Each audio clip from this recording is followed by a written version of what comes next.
अंदर क्या बोला तुमने? तिल का तेल कितने का मिल रहा है अंदर का? 80 रुपये। 35 रुपए। चलो दिला के लाऊं? लेके आ जाओ, 3-4 बोतल लेके आ जाओ। लेके नहीं आ जाओ भैया, ऐसे स्कैम मत चलो तुम मंदिर के बाहर। क्या हुआ? दक्षिणा डोनेशन। अरे यार क्या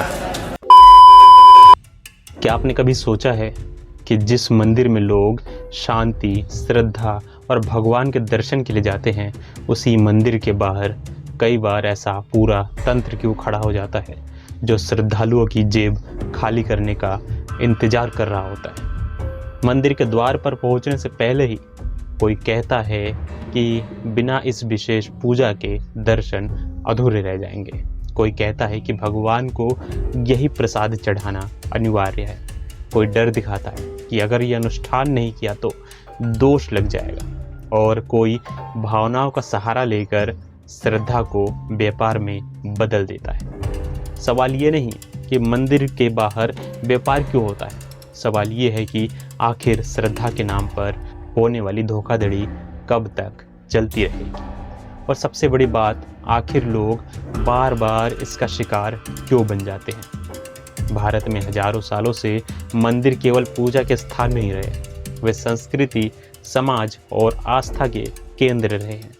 लेकिन समय के साथ साथ कई प्रसिद्ध मंदिरों के आसपास एक ऐसा अनौपचारिक बाजार विकसित हो गया है जहां श्रद्धालु ही सबसे बड़ा ग्राहक बन जाता है। जैसे ही कोई परिवार पहली बार किसी बड़े तीर्थ स्थल पर पहुंचता है, कई लोग उन्हें घेर लेते हैं। कोई खुद को पुजारी बताता है, कोई मंदिर समिति का सदस्य, कोई विशेष सेवक और कोई स्थानीय गाइड।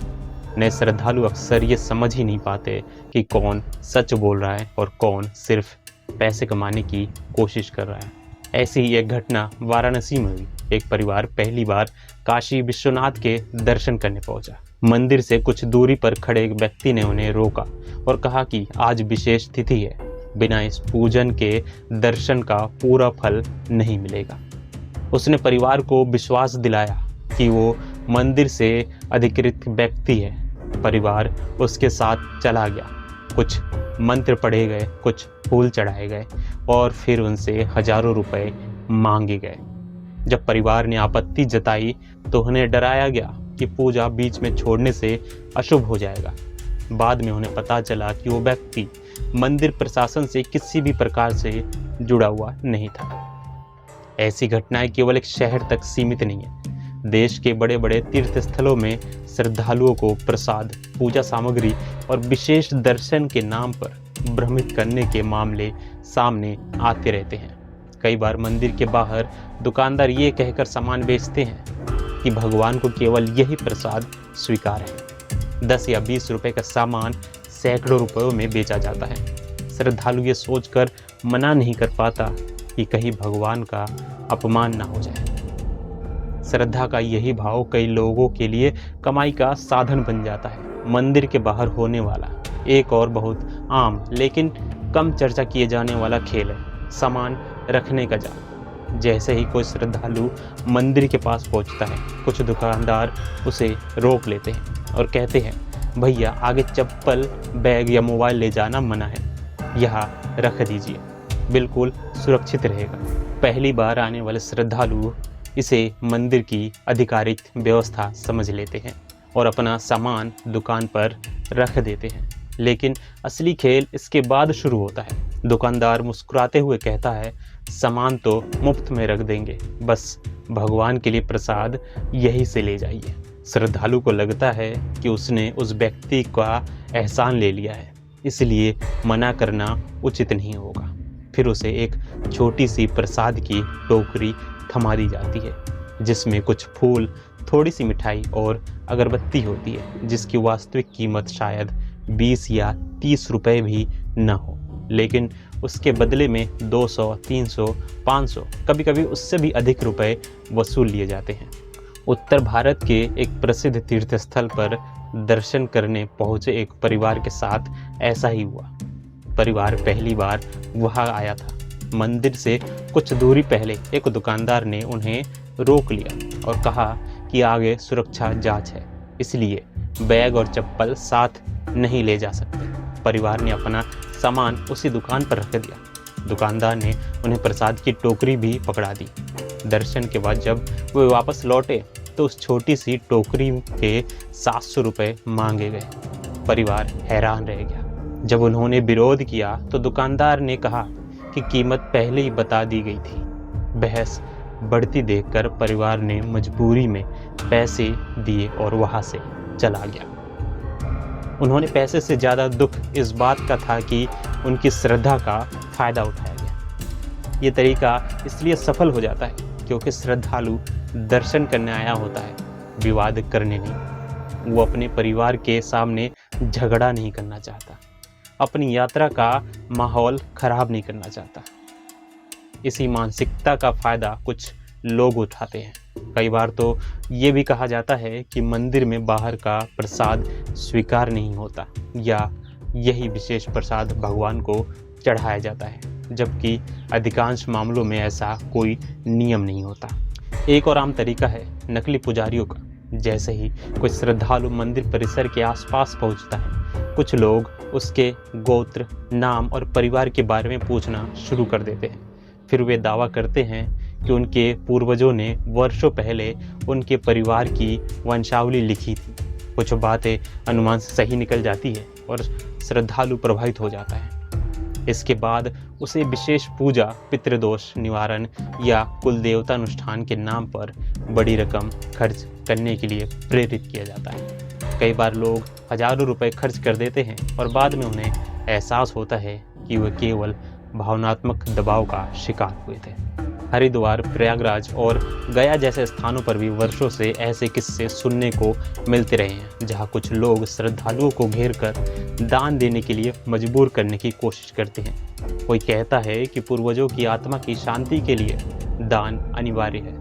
कोई कहता है कि यदि आज दान नहीं दिया तो पितरों का आशीर्वाद नहीं मिलेगा। कई श्रद्धालु भय और श्रद्धा के मिश्रण में निर्णय लेते हैं और बाद में पछताते हैं।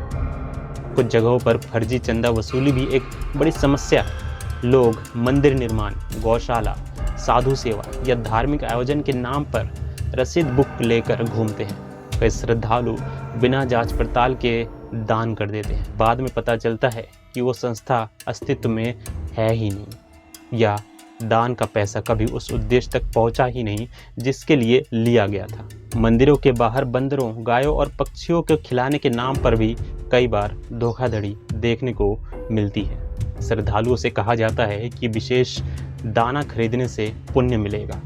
10 रुपए की वस्तु कई गुना अधिक कीमत पर बेची जाती है और कुछ स्थानों पर तो एक ही दाना बार बार अलग अलग श्रद्धालु को बेचने के मामले भी सामने आए हैं। जैसे ही जानवर खाकर आगे बढ़ता है, नया विक्रेता फिर वही कहानी किसी और श्रद्धालु को सुना देता है। सबसे चिंताजनक बात यह है कि इस प्रकार की धोखाधड़ी का शिकार अक्सर वे लोग बनते हैं जो पहली बार किसी तीर्थ यात्रा पर आए होते हैं। उन्हें स्थानीय व्यवस्था की जानकारी नहीं होती। वे हर व्यक्ति को श्रद्धा की दृष्टि से देखता है और यही विश्वास कुछ लोगों द्वारा गलत तरीके से इस्तेमाल किया जाता है। लेकिन ये भी सच है कि कुछ पुजारी गलत नहीं होता, हर दुकानदार धोखेबाज नहीं होता और हर धार्मिक सेवा व्यापार नहीं होता।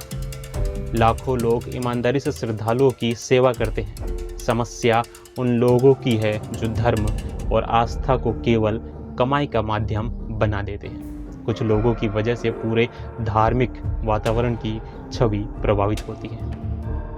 एक बार राजस्थान से आए एक बुजुर्ग दंपत्ति ने बताया कि वे जीवन भर की बचत से चारधाम यात्रा पर निकले थे। एक मंदिर के बाहर कुछ लोगों ने उन्हें विशेष अनुष्ठान के नाम पर तैयार कर लिया। उनसे कहा गया, ये पूजा जीवन में एक बार होती है और इसे छोड़ना उचित नहीं होगा।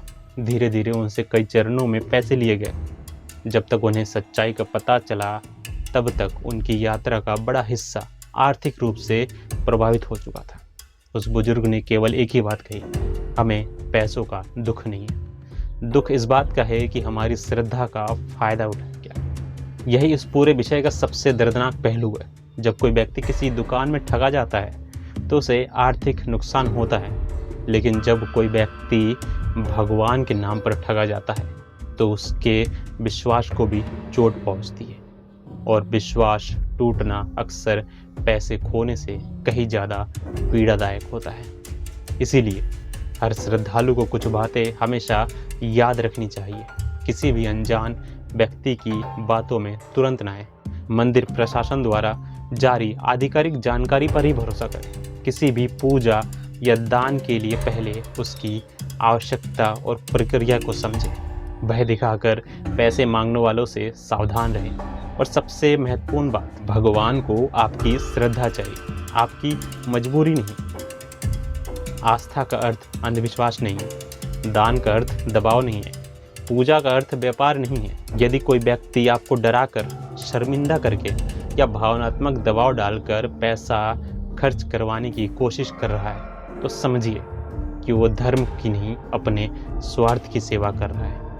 अंत में बस इतना याद रखिए कि मंदिर भगवान का घर है, बाजार नहीं। श्रद्धा आपकी सबसे बड़ी ताकत है, लेकिन यदि उसके साथ विवेक न हो तो वही श्रद्धा किसी की कमाई का साधन बन सकती है। इसलिए जब भी किसी तीर्थ स्थली पर जाए, भगवान के प्रति सिर झुकाए, लेकिन अपनी समझ और जागरूकता को कभी मत झुकाए, क्योंकि सच्ची भक्ति वही है जिसमें श्रद्धा भी हो और विवेक भी।